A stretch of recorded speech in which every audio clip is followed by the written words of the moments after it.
L-Ispettur Angelo Gaffa li kien wieħed mill-investigaturi fil-każ ta' tixħim fix-xiri taż-żejt tkellem dwar kif George Farrugia mhux dejjem qal dak li kellu jgħid mal-ewwel.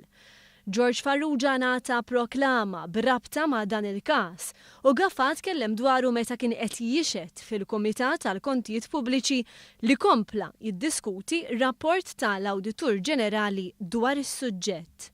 George Farrugia ġiel għalanna nisonku kollha.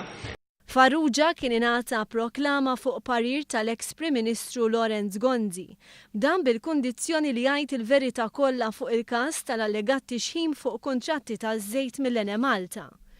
L-Ispettur Gaffa stqarr li minkejja li jemmen li l-proklama serviet biex jitressqu iżjed persuni l-qorti, huwa ħaseb li permezz tal-proklama ta' Farrugia kienu se joħorġu iżjed affarijiet. Jien personali ħsibt li sta naħriġ affarijiet oħra mill-kwissjoni tal-proklama, sibt li sta noħorġu nies oħra.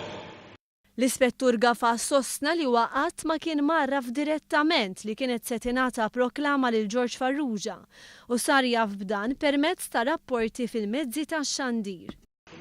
Ġifieri sir taf biha din il-ħaġa. Nafu biha minn fuq l-internet, kien telat minn xi gazzetta online. Mistoqsi dwar l-eks Ministru Austin Gatt, l-Ispettur Gaffa spjega kif George Farrugia kien qal lill-Pulizija li kien hemm diversi okkażjonijiet fejn iltaqa' mal-eks Ministru Austin Gatt u prova jkellmu dwar tenders taż-żejt.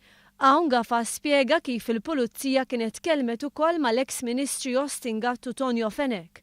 Intqal ukoll li l-Pulizija marret fid-dar tal-eks Ministru Tonio Fenech biex tinvestiga dwar l-arloġġ li huwa kien irċieva bħala rigal mingħand George Farrugia.